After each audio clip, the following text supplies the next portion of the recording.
হুয়াল্লাহু আহাদ আল্লাহুস সামাদ লাম ইয়ালিদ ওয়া লাম ইউলাদ ওয়া লাম ইয়াকুল লাহু কুফুয়ান আহাদ। আল্লাহ পাক বলেন, হে নবী আপনি বলুন, আল্লাহ এক এবং একক, তার কোনো অংশীদার নাই, তিনি বেনিয়াজ, তিনি কাউকে জন্ম দেন নাই, তাকেও কেউ জন্ম দেয়নি। আকাশ আর জমিনে আল্লাহর সমকক্ষ কেউ নাই, কেউ নাই। তিনি এক এবং একক।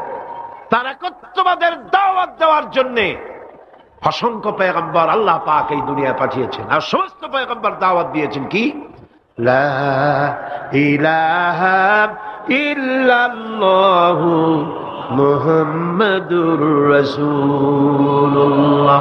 সবাই দাওয়াত দিয়েছেন লা ইলাহা ইল্লাল্লাহ, লা ইলাহা ইল্লাল্লাহ, লা ইলাহা লা ইলাহা ইল্লাল্লাহ। কোন ইলাহ নাই, কোন আইনদাতা নাই, কোন বিধানদাতা নাই, কোন শাসনকর্তা নাই, আল্লাহ ছাড়া কেউ নাই। বলে সুবহানাল্লাহ। আল্লাহ এক এবং একক, তিনি সব সৃষ্টি করেছেন। আল্লাহ পাক বলছেন, আল্লাহুল্লাযী খালাকাস সামাওয়াতি ওয়াল আরদা ওয়া আনজালা মিনাস সামাই মাআন ফাআখরাজা বিহি মিনাস সামারাতি রিজকান লাকুম। আল্লাহ হচ্ছেন তিনি যিনি আকাশ সৃষ্টি করেছেন, জমিন সৃষ্টি করেছেন, আর আকাশ থেকে পানি বর্ষণ করে তোমাদের খাদ্য উৎপাদন করে দিয়েছেন। এ পানি হচ্ছে মানুষের জন্য জীবন। পানির এক নাম কি? জোরে বলেন, পানির এক নাম কি? জীবন। এই পানি এক নাম জীবন। কিন্তু কর্ণফুলীর পানি যদি চট্টগ্রামে 10 ফুট উঁচা হয়ে আসে, পানির নাম হবে কি? নাম হবে মরণ। এই পানিকে কন্ট্রোল করেন আল্লাহ রাব্বুল আলামিন। আল্লাহ যদি ইচ্ছে করেন বেশি করে পানি দিয়া পুরা এলাকা ডুবাই দিতে পারেন, আবার ইচ্ছে করলে পানির ভিতরে মানুষ বাঁচাই দিতে পারেন, আগুনের মধ্যে মানুষ বাঁচাইতে পারেন। সমস্ত ক্ষমতা হচ্ছে, কর্তৃত্ব কেবলমাত্র আল্লাহ পাকের। কর্তৃত্ব কার? কর্তৃত্ব কার? আল্লাহ পাকের কর্তৃত্ব। হযরত নূহ আলাইহিস সালামের জামানায় 40 দিনের বন্যা।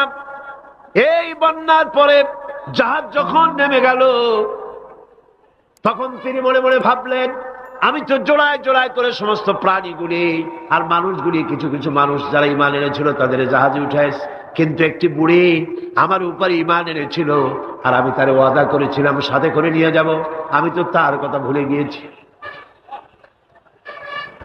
অনুশোচনা এলো। জাহাজ থেকে নেমে চতুর্দিকে লক্ষ্য করলেন, মানুষ নাই, জনপদ নাই, সব শেষ হয়ে গেছে। পাহাড় পর্বত কাত হয়ে পড়েছে, বিল্ডিং গুলি শেষ হয়ে গিয়েছে, কোন জনপদে কোনো প্রাণী নাই, প্রাণী বলতে কিছুই নাই। হঠাৎ দূরে দেখলেন একটা কুড়ে ঘরের মতো দেখা যায়। ভাবলেন এত বড় বন্যার ভিতরে কুড়ে ঘর কেমনে থাকলো। আস্তে করে হেঁটে গেলেন কুড়ে ঘরের কাছে। ভেতরে মানুষ আছে বলে মনে হলো। বাইরের থেকে প্রশ্ন করলেন, ভিতরে কে? জবাব এলো, আমি এই ঘরের মালিক, আমি এক বুড়ি বিধবা এক মহিলা। তখন নেমে গেল। তখন তিনি মনে মনে ভাবলেন, আমি তো জোড়ায় জোড়ায় করে সমস্ত প্রাণীগুলি আর মানুষগুলি, কিছু কিছু মানুষ যারা ঈমান এনেছিল তাদের জাহাজে উঠাইছে, কিন্তু একটি বুড়ি আমার উপরে ঈমান এনেছিল, আর আমি তার ওয়াদা করেছিলাম সাথে করে নিয়ে যাব, আমি তো তার কথা ভুলে গিয়েছি। অনুশোচনা এলো। জাহাজ থেকে নেমে চতুর্দিকে লক্ষ্য করলেন, মানুষ নাই, জনপদ নাই, সব শেষ হয়ে গেছে। পাহাড় পর্বত কাত হয়ে পড়েছে, বিল্ডিং গুলি শেষ হয়ে গিয়েছে, কোন জনপদে কোনো প্রাণী নাই, প্রাণী বলতে কিছুই নাই। হঠাৎ দূরে দেখলেন একটা কুড়ে ঘরের মতো দেখা যায়। ভাবলেন এত বড় বন্যার ভিতরে কুড়ে ঘর কেমনে থাকলো। আস্তে করে হেঁটে গেলেন কুড়ে ঘরের কাছে। ভেতরে মানুষ আছে বলে মনে হলো। বাইরের থেকে প্রশ্ন করলেন, ভিতরে কে? জবাব এলো, আমি এই ঘরের মালিক, আমি এক বুড়ি বিধবা এক মহিলা, আপনি কে? তিনি বললেন, আমি হচ্ছি এই জামানার পয়গম্বর হযরত নূহ আলাইহিস সালাম। বুড়ি বলছেন, আমারও ধারণা তাই। আপনি আমাকে ওয়াদা করেছিলেন বন্যা হলে পরে, বন্যার আভাস যখন আপনি পাবেন, আমাকে আপনি সাথে করে জাহাজে উঠায় নিয়ে নিবেন। আমার মনে হয় বন্যা কবে হবে সেই খবর দেওয়ার জন্য আপনি এসেছেন। হযরত নূহ আলাইহিস সালাম সিজদায় পড়ে কাঁদতে লাগলেন, বললেন, রব্বুল আলামিন, তোমার কুদরত বোঝার ক্ষমতা আমার নাই। 40 দিন পর্যন্ত পানির ভিতরে মানুষ কেমনে জীবিত রইল? আল্লাহ পাক শোনালেন, নূরে, বিপদ যখন এলো, তুমি তোমার উম্মতকে ভুলে যেতে পেরেছো, ভুলে গিয়েছো, কিন্তু আমি রব্বুল আলামিন রহমানুর রহিম, আমি আমার বান্দিরে ভুলি নাই।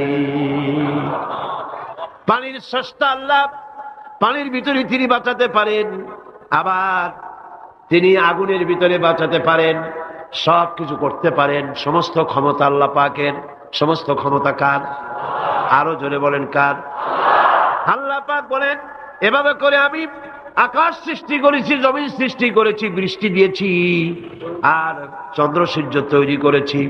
তারপরে আমি তোমাদেরকে নিয়ামত দিয়ে ভরে দিয়েছি। ওয়া ইন তাউদ্দু নি'মাতাল্লাহি লা তুহসুহা।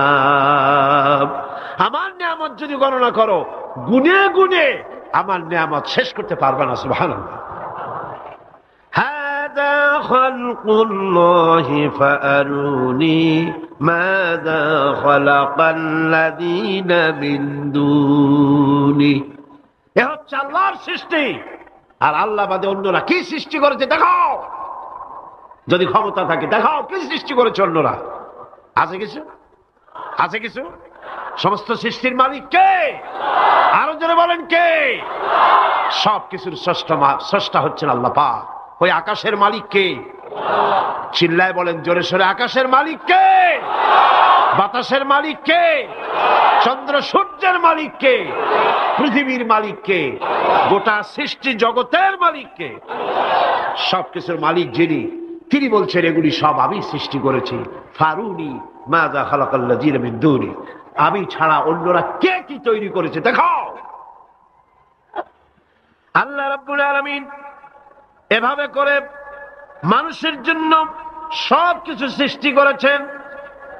তার খাবারের ব্যবস্থা করেছেন, পড়ার ব্যবস্থা করেছেন, গাছপালা তৈরি করেছেন, পানি তৈরি করেছেন, সব ব্যবস্থা করে দিয়েছেন। এমনকি শীতকালে পিঠা খাবেন, রসের ব্যবস্থাও করে দিয়েছে। চট্টগ্রামের রস আছে না? কি গাছের রস? খেজুর গাছের রস। এই খেজুর গাছের গোড়া খুঁজতে খুঁজতে 5 মাইল নিচেও যদি চলে যান, খেজুর গাছের মাথায় যেমন রস পাওয়া যায়, খেজুর গাছের 5 মাইল নিচে কি ওরকম এক ফোঁটা পানি পাওয়া যাবে?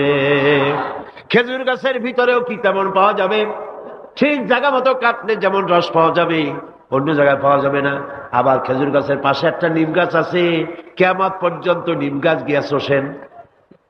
মিষ্টি লাগবে? কি লাগবে? আল্লাহ রাব্বুল আলামিন, আপনি পিঠা খাবেন, খেজুর গাছ দিয়ে রস তৈরি করে দিলেন। পায়েস খাবেন, চাউল তৈরি করে দিলেন, গম দিয়ে দিলেন। গোশ খাবেন, কিমা খাবেন, কি খাবেন, সমস্ত কিছু রব্বুল আলামিন তৈরি করে মানুষের সামনে দিয়ে দিলেন। আর বললেন খাও, পান করো, খাও, আর আমার শুকর আদায় করো। মাঝে মধ্যে পড়ো আলহামদুলিল্লাহি রাব্বিল আলামিন। এই যে ঠান্ডায় গোটা পৃথিবী, এখনো ঠান্ডা শুরু হয়নি। এই ঠান্ডা শুরু না হওয়ার কারণ আমরা। এটা কারণ কারা? আমরাই। গ্লোবাল ক্লাইমেটের চেঞ্জ এসেছে, গোটা দুনিয়ার আবহাওয়ার পরিবর্তন হয়ে গিয়েছে। শীতের সময় শীত নাই, গরমের সময় গরম নাই। এটা কি খুব ভালো? এটা কি? এটা রোগ ব্যাধি বেশি হওয়ার লক্ষণ। শীত যখন আসে, এত প্রচন্ড শীত, গোটা পৃথিবী যত এসি আছে, সমস্ত শক্তিশালী এসি প্লান্ট একযোগে যদি ছেড়ে দেওয়া হয়, আপনার শীতকালে শীত দেন, তার সহস্র কোটি কোটি ভাগের এক ভাগের শীতও কি পৃথিবীর মানুষ তার যন্ত্রপাতি দিয়ে তৈরি করতে পারবে? পারবে? সূর্য দিয়ে প্রতি মুহূর্তে আল্লাহ পাক যে তাপ দেন, গোটা বিশ্বের সমস্ত আগুন একসঙ্গে যদি জ্বালানো হয়, সেই তাপ কি তৈরি করা সম্ভব হবে? হবে না। আল্লাহ রাব্বুল আলামিন মানুষের কল্যাণের জন্য মানুষের যা কিছু প্রয়োজন সবকিছু একটা একটা করে এভাবে তৈরি করে মানুষের সামনে সবকিছু দিয়ে দিয়েছেন এবং প্রয়োজন মিটিয়ে দিয়েছেন। যার যা প্রয়োজন তা তিনি মিটিয়ে দিয়েছেন। আমাদের দেশে, আমার দেশের বাঘ, আমার দেশের হরিণ, আমার দেশের কুকুর, তাদের গায়ে তারা যে ধরনের ইউরোপ আমেরিকার শীত প্রধান দেশের পশুগুলি এরকমের না। তার মানে হলো আমার দেশ শীত প্রধান নয়, ছোট্ট ছোট্ট পশম হলে চলে, কিন্তু শীত প্রধান দেশের কুকুরগুলি, বাঘ এবং সিংহ যেগুলি জঙ্গলে থাকে, তাদের গায়ে এমন লম্বা লম্বা পশম দিয়ে আল্লাহ চামড়া বানায় দিয়েছেন, যা দিয়ে তার সম্পূর্ণ শরীরটা ঢেকে যেতেছে। স্থায়ী কম্বলের ব্যবস্থা রব্বুল আলামিন করে দিয়েছেন। কে দিয়েছেন? আল্লাহ পাক দিয়েছেন। এবং সেই চামড়া দিয়ে, সে চামড়া যেন আপনি ব্যবহার করতে পারেন, সেজন্য আল্লাহ পাক আপনার জন্য সুন্দর করে সেই চামড়া দিয়ে কাপড় চোপড় তৈরি করার, জামা ব্যবহার করার সব ব্যবস্থা আল্লাহ করে দিয়েছেন। কম্বল তৈরি করার ব্যবস্থা করে দিয়েছেন। আল্লাহ পাক যা খুশি তাই করতে পারেন। কোরআন বলতেছে ফাআলুল লিমা ইউরিদ, যা খুশি তাই তিনি করেন। লা ইউসআলু আম্মা ইয়াফআলু ওয়া হুম ইউসআলুন, তিনি যা করেন সেজন্য কারো কাছে তাকে কৈফিয়ত দিতে হয় না, বরং গোটা বিশ্ব আল্লাহর কাছে কৈফিয়ত দিতে বাধ্য। সমস্ত বিশ্ব কৈফিয়ত দিতে কার কাছে বাধ্য? আল্লাহ পাকের কাছে কৈফিয়ত দিতে বাধ্য। প্রচন্ড শক্তির মালিক। মানুষেরা বোঝে না, ক্ষমতায় যখন আসে তখন চতুর্দিকে দেখে ক্ষমতার ক্ষমতা, কি যে করবে দিশা করতে পারে না। সারা জীবন ক্ষমতায় টিকে থাকার জন্য সর্বাত্মক প্রচেষ্টা চালায়, দেশ যখন পাইছি আর ছাড়বো না, ঠিক কিনা? এই চেষ্টা চালায়। কিন্তু আল্লাহ পাকের মূল ক্ষমতা তো আল্লাহর হাতে। আল্লাহ পাক ক্ষমতা দিয়ে বলেন লিনানজুরাকুম কাইফা তা'মালুন, ক্ষমতা দিয়ে তাকায় থাকি তোমার আমলটা কি হয় তা দেখার জন্য, তুমি করোটা কি সেইটা দেখার জন্য আমি দেখি। লিনানজুরাকুম কাইফা তা'মালুন। মানুষ ক্ষমতা হাতে পায়, অত্যাচারের স্টিম রোলার চালায়, আল্লাহ দেখতে থাকে। আর আল্লাহ যখন অ্যাকশন নেন, সেই অ্যাকশন থেকে তাকে কেউ বাঁচাইতে পারে না। প্রচন্ড ক্ষমতার মালিক। রাতকে দিন বানাতে পারেন, দিনকে রাত বানাতে পারেন, আমিরকে ফকির বানাতে পারেন, ফকিরকে আমির বানায় দিতে পারেন, রাস্তার লোক ধরে নিয়ে প্রেসিডেন্ট বানায় দিতে পারেন, আবার নারাজ হলে পরে জুতার মালা দিয়া জেলখানায় ঢুকাইয়া দিতে পারেন। ক্ষমতায় থাকাকালীন ফুলের মালা এত বেশি পায়, ফুলের মালায় গলা ভরে যায়। গাবতলির কোরবানির হাতেও এত মালা পায় না। এত মালা গলায় দিয়া আনন্দে ফুর্তিতে মারতে থাকে। আমার বন্ধুগণ মনে রাখেন, ফুলের মালায় আত্মহারা হয়েও না যারা ক্ষমতায় থাকো। এই ফুলের মালা আর ফাঁসির রশি একেবারেই পাশাপাশি।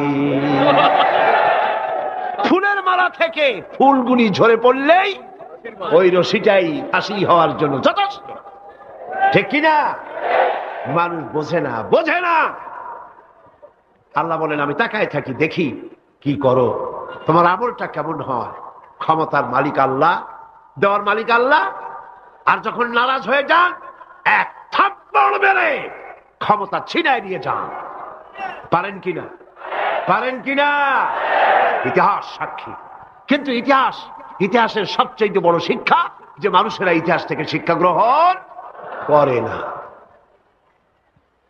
जगत जी लगाने के लिए ये दुनिया नहीं है, जगह जी लगाने के लिए ये दुनिया नहीं है, ये इबरत की जा है तमाशा नहीं है। পৃথিবী খেল তামাশা করার জায়গা না। ইতিহাস থেকে শিক্ষা নাও। পূর্বপুরুষদের দিকে তাকাও, আল্লাহর দ্বীনের কর্মীদের উপরে আঘাত লাগাবার কারণে বংশ শুদ্ধ আল্লাহ সাফ করে দিয়েছেন। দেন নাই? সে আল্লাহ আছে না নাই? চিল্লায় কোন আছে না নাই? সে আল্লাহ পাক আছেন। সে আল্লাহকে ভয় করে, ইত্তাকিল্লাহ, সে আল্লাহকে ভয় করে। আল্লাহ পাক ইচ্ছে করলে ক্ষমতা দিতে পারেন, ইচ্ছে করলে ক্ষমতা ছিনায়ও নিতে। সে আল্লাহ রাব্বুল আলামিন ক্ষমতা দেওয়ার মালিক, ক্ষমতা ছিনায় নেওয়ার মালিক, হায়াতের মালিক, মওতের মালিক। সবাই বলুন, হায়াতের মালিক কে? মওতের মালিক কে? খাবারের মালিক কে? হাসাবার মালিক কে? কাঁদাবার মালিক কে? সব কিছুর মালিক কে? আল্লাহ রাব্বুল আলামিন। ইন্নাল্লাহা আলা কুল্লি শাইইন কাদির। সব কিছুই উপরে তিনি ক্ষমতাবান, যা খুশি তাই তিনি করেন। এ হচ্ছে আল্লাহর সৃষ্টি। সবকিছু আল্লাহ সৃষ্টি করেছেন। বরং কাফের বেঈমান যারা অস্বীকার করে আল্লাহ রাব্বুল আলামিন, সেই মানুষেরাই বুঝতে পারে না। বরং মানুষ যা কিছু তৈরি করেছে তা সবই আল্লাহর বানানো জিনিস, তার থেকেই করেছে। কথাটা বুঝে আসে না? মানুষ না বুঝেই বিজ্ঞানকে সবকিছুর প্রশংসা বিজ্ঞানের জন্য করে, বিজ্ঞানের জন্যই প্রশংসা অস্থির হয়ে যায়। যেমন ধরুন, রাজশাহী বিশ্ববিদ্যালয়ে আপনার ছেলে পড়ে, 6 মাস টাকা পয়সা পায় না, ধার খরচ করিয়া তার 6টা মাস চালায়।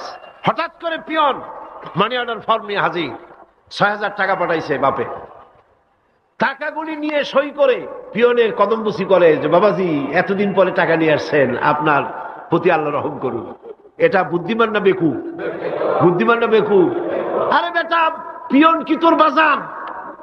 টাকাকে পাঠিয়েছে? বাবা পাঠিয়েছে, প্রশংসা তার কর। বিজ্ঞানীরা প্লেন বানিয়েছে, বিজ্ঞানীরা গাড়ি বানিয়েছে, বিজ্ঞানীরা কম্পিউটার তৈরি করেছে, প্রশংসা করো সেই আল্লাহ, যে আল্লাহ রাব্বুল আলামিন বিজ্ঞানীর মাথায় বুদ্ধি দিয়েছে। প্রশংসা কার? আল্লাহ পাকের প্রশংসা করতে হবে। হায়াতে খালকুল্লাহ, যা কিছু আল্লাহ বলছেন এ সব কিছু আল্লাহর সৃষ্টি। মানুষ কিছুই সৃষ্টি করেনি, শুধু আল্লাহর সৃষ্টি দিয়ে জোড়া তালি দিয়ে বানিয়েছে, ঠিক না? আল্লাহর বানানো জিনিস দিয়ে জোড়া তালি দেওয়া হয়েছে। আল্লাহ পাকের সৃষ্টি তো দূরের কথা, আল্লাহকেই মানতে চায় না। কি বলে? বলে আনসিন ইজ নাথিং। শুনছেন কথা? আনসিন ইজ নাথিং, যা দেখা যায় না তা কিছুই না, মানি না। যার রং নাই, রূপ নাই, ধরা যায় না, ছোঁয়া যায় না, অনুভব করা যায় না, তা মানি না। নাউযুবিল্লাহ। এই কথা দিয়ে তারা আল্লাহরে অস্বীকার করতে চায়। অথচ এই ভদ্রলোকেরা মাধ্যাকর্ষণ না দেখেই বিশ্বাস করে মাধ্যাকর্ষণ আছে, ঠিক কিনা? এই ভদ্রলোকেরা বিদ্যুতের শক্তি দেখেই, বিদ্যুৎ কেউ দেখে? আপনারা দেখতেছেন বিদ্যুৎ? বিদ্যুতের শক্তি দেখে বিদ্যুৎকে বিশ্বাস করে।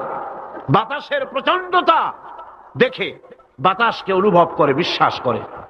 অক্সিজেন চোখে দেখে না, ইথারকে চোখে দেখে না, বিশ্বাস করে।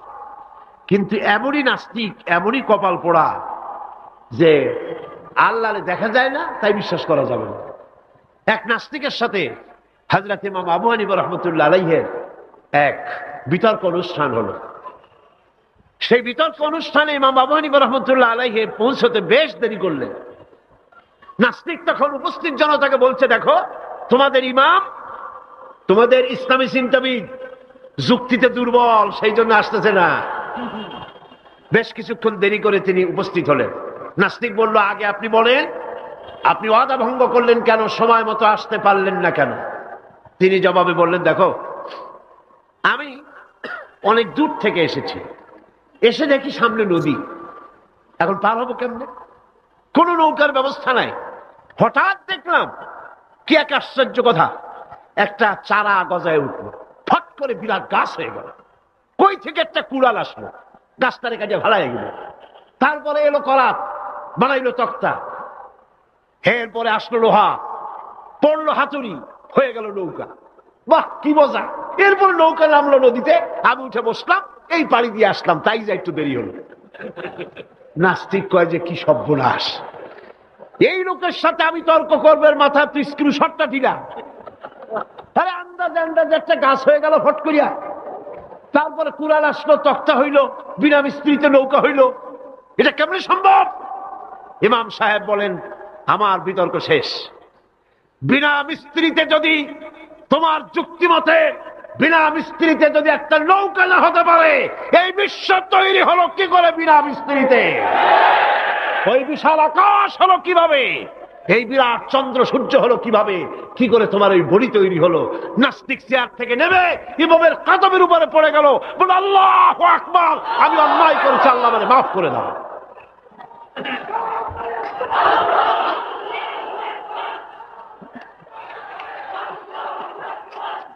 নাস্তিক ঘোষণা করে দিল লা ইলাহা ইল্লাল্লাহু মুহাম্মাদুর রাসূলুল্লাহ। জোরে সরে বলেন লা ইলাহা ইল্লাল্লাহু মুহাম্মাদুর রাসূলুল্লাহ। লা ইলাহা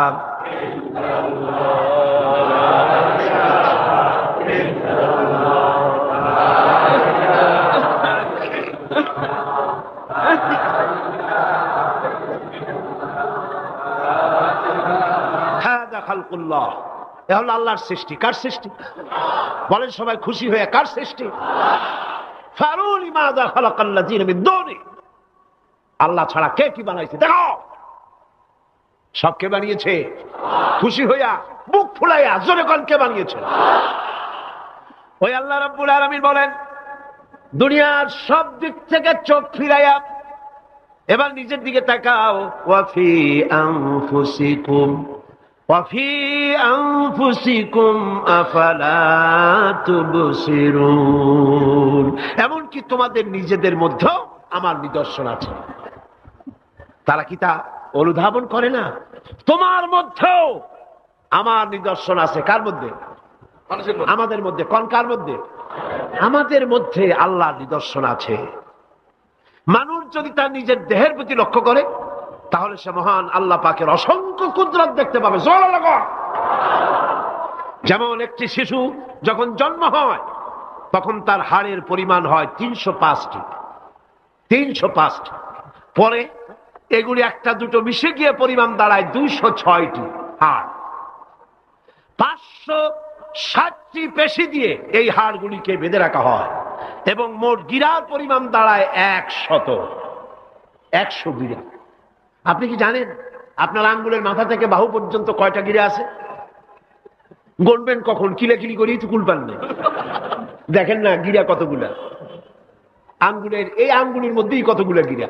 এখানে গিরা, সেখানে গিরা, এখানে গিরা, এখানে গিরা, এখানে গিরা, বাহুতে গিরা। গিরা যদি একটাও না হতো হাতটা হাত হইতো না। হাত কি হইতো? লাঠি।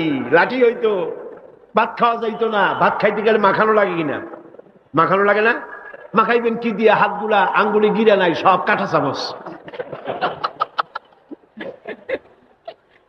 আর কেলুতে গিরা নাই, হাত ক্লোজ হবে না, নিজের মুখে আসবে না। দুই হাতের মাথায় একজন বসবে, একজন আর একজনের খাওয়াবে। তাও আবার খাওয়াই দিকে মুখের মধ্যে না গিয়ে নাকের সিধার মধ্যে গিয়ে হাসতেছেন। সুবহানাল্লাহ। ওয়াফি আনফুসিকুম আফালা তুবসিরুন, তোমার ভেতরে আমার নিদর্শন আছে, অনুধাবন করো। মানব শরীর এক আশ্চর্য মেশিন। সুবহানাল্লাহ। আশ্চর্য মেশিন। লক্ষ কোটি সেল এবং নার্ভ সেল দিয়ে জটিল মেশিন পত্রের সমন্বয় এই দেহ তৈরি করা হয়েছে। এবং এই শরীরের ভিতরে দুটো মূল্যবান জিনিস আছে। তার একটি হচ্ছে কন্ট্রোল রুম, যাকে বলা হয় ব্রেইন। যেটা কি? ব্রেইন। আরেকটি হচ্ছে জেনারেটর। সেই জেনারেটরটা কি? হার্ট, আপনার হৃৎপিণ্ড। ওয়াফি আনফুসিকুম আফালা তুবসিরুন, লক্ষ্য করো না? কেমনে? তোমার শরীরের দিকে তাকাও না। Brain, control room. হার্টের কাজ হচ্ছে রক্তগুলিকে সার্কুলার করা, রক্তগুলিকে পৌঁছে দেওয়া সর্বত্র। যা খাচ্ছেন সমস্ত খাদ্যগুলিকে রক্ত তৈরি হচ্ছে, হার্টের কাজ হলো এটাকে এইভাবে করে করে পৌঁছে দেওয়া। আর এই রক্তগুলি যদি না পৌঁছায়, শরীরের যে অংশে রক্ত পৌঁছাবে না সে অংশ কি হবে? প্যারালাইজড হবে, অবশ হবে। মাশাআল্লাহ, আপনারা সব ডাক্তার বুঝতে পারতেছেন, কথা বুঝে ফেলতেছেন, আলহামদুলিল্লাহ। রক্ত পৌঁছাবে না, প্যারালাইজড হয়ে যাবে। এই জন্য আল্লাহ কি করেছেন, পায়ের বুড়ো আঙ্গুল থেকে শুরু করে মস্তিষ্কের মাথা পর্যন্ত অসংখ্য নার্ভ, শিরা উপশিরা দিয়ে ভরে দিয়েছেন। কত শিরা, কত উপশিরা! চিকিৎসা বিজ্ঞানীরা বলেছেন মানুষের দেহের ভিতরে যত শিরা এবং উপশিরা আছে সবগুলি যদি বের করে একটার সাথে আর একটা গিরা দেওয়া হয় তাহলে তা এত লম্বা হবে যা দিয়া গোটা পৃথিবী 3 বার ঘোরা যাবে। এই শিরা উপশিরা গুলি যদি ছিঁড়ে ছিঁড়ে শরীর থেকে বের করে করে পাশাপাশি যদি সাজানো হয় তাহলে 3 একর জমিন লাগবে সাজায়া রাখতে। এত শিরা উপশিরা দিয়ে এই পৃথিবী, এই শরীরটাকে আল্লাহ পাক সাজিয়ে দিয়েছেন, গুছিয়ে দিয়েছেন। অসংখ্য শিরা উপশিরা। হার্টের কাজ হলো রক্ত আসতেছে পাঞ্চ করে করে, এভাবে করে করে রক্ত পৌঁছায় দিচ্ছে হার্ট থেকে, তার মাথা থেকে শুরু করে পা পর্যন্ত। হার্ট প্রতি মিনিটে 10 পাউন্ড রক্ত সঞ্চালন করছে। ব্যায়ামের সময়ের পরিমাণ গিয়ে দাঁড়ায় 30 পাউন্ড। এবং এক সময় যদি আপনি আহত হন, অনেকগুলি রক্ত যদি বেরিয়ে যায়, অন্তত 2.5 পাউন্ডের মতো রক্ত আপনার শরীরের মধ্যে সব সময় রিজার্ভ থাকে। কে রাখে? কে রাখে? কে রাখে? সুবহানাল্লাহ। এবার আপনার হার্ট যদি দুর্বল হয়, হার্ট অ্যাটাক হয় না? চিটাগাঙ্গে নাও হইতে পারে, নাকি হয়? হার্ট যদি অ্যাটাক হয়, হার্ট অ্যাটাক হয় কেন? হার্টের যেই জিনিস ভেতর দিয়ে রক্তগুলি প্রবাহিত হয়, আর্টারি যেগুলি, এই আর্টারিগুলি যদি অতিরিক্ত চর্বির কারণে, অনেকে তো খায় জম্মের খাওয়া, ডাইনি বাই তাকায় না, সুবহানাল্লাহ, 4 আঙ্গুল কপাল বাদ দিয়ে সব পেট, খাওয়ার সময় বিসমিল্লাহ কয় না, শেষেও আলহামদুলিল্লাহ কয় না, খায় আর কয় যা মজা হইছে, খা কুলু ওয়া তামাত্তাউ। পাইকারি দরে খেলে পরে চর্বি হবে। এই চর্বিগুলো গিয়ে হার্টের যে আর্টারিগুলি আছে, রগ আছে, এই রগগুলির ভিতরে চর্বি জমে যায়। চর্বি জমার কারণে রক্ত পাস করতে পারে না, হার্ট অ্যাটাক করে। হার্ট অ্যাটাক করলে পরে রোগী যদি বেঁচে যায় তাহলে বাইপাস অপারেশন করতে হয়। বাইপাস অপারেশন করতে যখন যায় তখন তার জন্য রগ দরকার। ওই যেটা ব্লক হয়েছে ওটা ফেলে দিতে হবে, নতুন আরেকটা রগ লাগবে। এবার আপনি দেখেন, আমার আল্লাহর কুদরতের দিকে তাকান। আপনার হার্ট অ্যাটাক করতে পারে, নতুন করে একটা রগের দরকার হতে পারে। এই রগ গরুর রগ দিয়া হবে না, এই রগটা ছাগলের রগ দিয়া হবে না। কোথায় পাবেন রগ? কে দেবে আপনার রগ? আল্লাহ পাক আপনার পায়ের ভেতরে রানের মধ্য দিয়া স্পায়ার রগ সেখানে রেখে দিয়েছেন। হার্ট অপারেশন যখন করা হয় ডাক্তারেরা ব্লক করা হার্ট, ওই রগটাকে ফেলে দিয়া উরুর ভিতর থেকে রগ বের করে কলিজার মধ্যে লাগায়া দেয়। সুবহানাল্লাহ। 2টি মাত্র কিডনি হলে, 1টি মাত্র কিডনি হলে শরীরটা আপনার বেঁচে যায়। আল্লাহ রাব্বুল আলামিন শরীরের ভিতরে 2টা কিডনি দিয়েছেন। কিডনির নাম জীবন। কিডনির নাম কি? কিডনি অচল হলে আপনি অচল হয়ে যাবেন, শরীর ফুলে যাবে, আপনি মরে যাবেন তাড়াতাড়ি করে, রক্ত শূন্যতা দেখা দেবে। কিডনিকে বাঁচায় রাখা প্রত্যেকের জন্য জরুরি। আর কিডনি বাঁচাবার জন্য পানি খাবেন বেশি করে। কি খাবেন? কি খাবেন? পানি। সুবহানাল্লাহ, সুবহানাল্লাহ। এ পানি কার নিয়ামত, পানির অপচয় করবেন না। আমার নবী বলেছেন, প্রবাহমান নদীর ঘাটে বসেও 1 ফোঁটা পানির অপচয় করো না। প্রবাহমান নদীর ঘাটে বসেও পানির অপচয় করো না। সুবহানাল্লাহ। পানি নিয়ামত, পানি খান বেশি করে, কিডনি সচল থাকবে। আলহামদুলিল্লাহ। একটা কিডনি হলে চলে, আল্লাহ পাক 2টি কিডনি দিয়েছেন, একটা বন্ধ হলে যেন আর একটা দিয়ে সে যেন চলতে পারে। সুবহানাল্লাহ। মানুষের শরীরের ভেতরে এই পরিমাণ লেমন আছে যা দিয়া একটা ঘর সাদা বানানো যায়, এই পরিমাণ ফসফরাস আছে যা দিয়া 2500 ম্যাচ বানানো যায়। তোমার শরীরের ভিতরে আমার নিদর্শন আছে। মানুষের এই আশ্চর্যজনক দেহটাকে ঢেকে দেওয়া হয়েছে একটি শ্বেতাতপ নিয়ন্ত্রিত চামড়া দিয়া। সেই চামড়াটা 20 বর্গ ফিট। এই চামড়ার ভেতরে রয়েছে অসংখ্য লোমকূপ।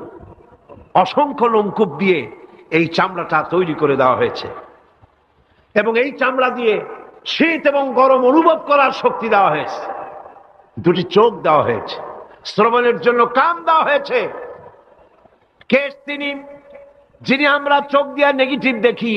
চোখ দিয়া কি দেখি? চোখ দিয়া দৃশ্যের নেগেটিভটা দেখি। ওই দেখার সাথে সাথে ব্রেনের ভিতরে গিয়া কোন শক্তি পজিটিভ বানায়া আমারে দেখায়। তার নাম কি? আমার কানের ভিতরে অসংখ্য শব্দ চতুর্দিক থেকে আসে। শব্দগুলিকে বিন্যস্ত করে একটা একটা করে শুনবার জন্য আমার কে কানের ভিতরে কে ব্যবস্থা করে দিয়েছেন? তার নাম কি? একটা মাত্র জিহ্বা, একটি মাত্র জিহ্বা মুখের মধ্যে আল্লাহ দান করেছেন। এই জিহ্বার ভিতরে কত স্বাদ আল্লাহ রব্বুল আলামিন দান করে দিলেন। এই জিহ্বায় রসগোল্লার স্বাদ একরকম, জিলাপির স্বাদ আর একরকম, চানাচুরের স্বাদ একরকম, পুঁটি মাছের স্বাদ একরকম, লোট্টা ফিশের স্বাদ আর একরকম, ঠিক কিনা? শুটকি মাছের স্বাদ আর একরকম, কাবাবের স্বাদ আর একরকম, আপেলের স্বাদ একরকম, বড়ের স্বাদ একরকম। একটা জিহ্বা দিয়া হাজারো স্বাদ নেওয়ার তৌফিক দিলেন আল্লাহ। সেই খাবার সময় বিসমিল্লাহ বলে না, পরেও আলহামদুলিল্লাহ কয় না।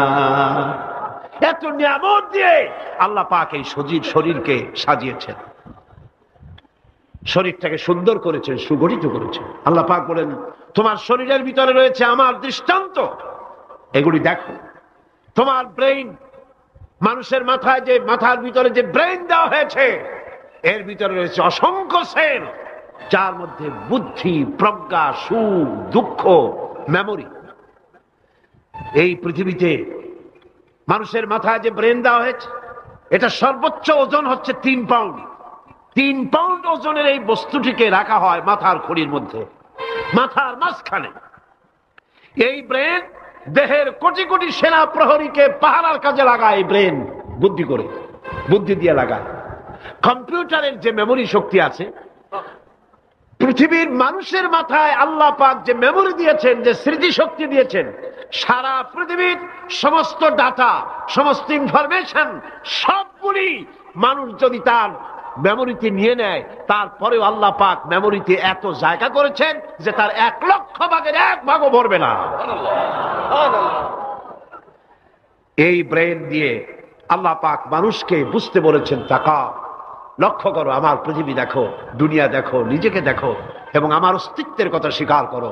আমি তোমাকে সৃষ্টি করেছি। আল্লাহ পাক বলেন, হাদা খালকুল্লাহি ফাআরুনি মাযা খালাকাল্লাযীনা মিন দুনিহি বালিয যালিমুনা ফি যালালিম মুবিন। এ হচ্ছে আল্লাহর সৃষ্টি। এখন দেখাও তো অন্যরা কি সৃষ্টি করেছে, অন্যরা কি সৃষ্টি করেছে? আছে কিছু? অন্যরা আল্লাহর জিনিস দিয়া, তারা আল্লাহর জিনিস দিয়ে জোড়াতালি দিয়ে তৈরি করেছে, কিন্তু সমস্ত সৃষ্টির মূল হচ্ছে আল্লাহ পাক। আজকে আমাদের সন্তানদেরকে যদি কোরআন থেকে আজকে যে কথাগুলি বললাম, এই কথাগুলি যদি কলেজে বিশ্ববিদ্যালয়ে পড়ানো হতো, আমার ছেলে কি নাস্তিক হতে পারত?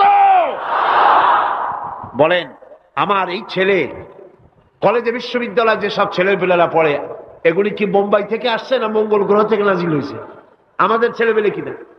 এই ছেলে যখন প্রাইমারি স্কুলে পড়তো, তখন রমজান মাসে সেহরি করতে না উঠাইলে সকালবেলায় মা বাপের উপরে অভিমান করে, রাগ করে, কান্দাকাটি করে না খাইয়া সারাদিন রোজা রেখেছে, ঠিক না? বলেন আমার এই কথাটা ঠিক কিনা? এই ছেলেটি প্রাইমারি ছেড়ে হাই স্কুলে যখন গিয়েছে, তখনও সে নামাজ পড়তো, আলেম ওলামা দেখলে ভক্তি করত, শ্রদ্ধা করত। যেই না কলেজে ঢুকলো, নামাজ গেল, রোজা গেল, চরিত্র গেল। এরপরে আলেম ওলামা পীর বুজুর্গ দেখলি বলতে থাকে, এরা এই দেশটারে খাইছে।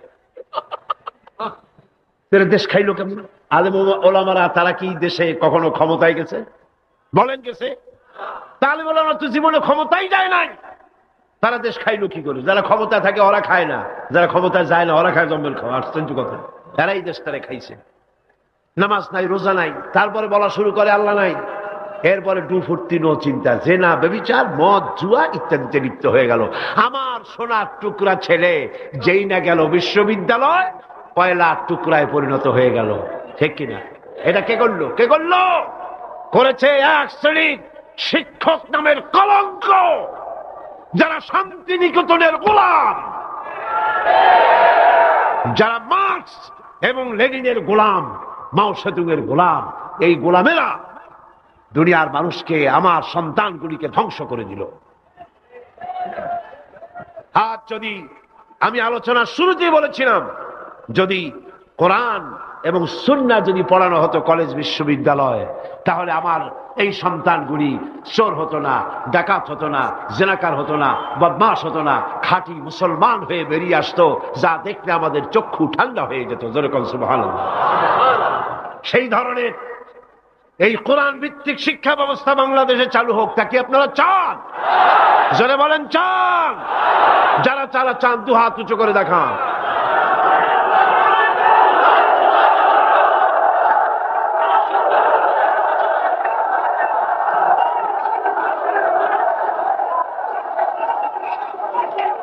বসুন, বসুন। হাত তুলতে বলেছি, মাথা তো তুলতে বলিনি। আল্লাহ রাব্বুল আলামিন তিনি কোরআন দিয়েছেন মানুষকে শিখবার জন্য, চরিত্র বানাবার জন্য, দিনদার হওয়ার জন্য। এই কোরআন এবং সুন্নাহর বদৌলতেই পৃথিবীতে শান্তি এসেছিল, পৃথিবীতে অর্থনৈতিক মুক্তি এসেছিল, মানুষ সুখ পেয়েছিল, মানুষ সৌন্দর্য পেয়েছিল। আমরা যদি আবার সুখ শান্তি ফিরে পেতে চাই, আবার আমাদেরকে কোরআন এবং সুন্নাহর শিক্ষার দিকে ফিরে যেতে হবে।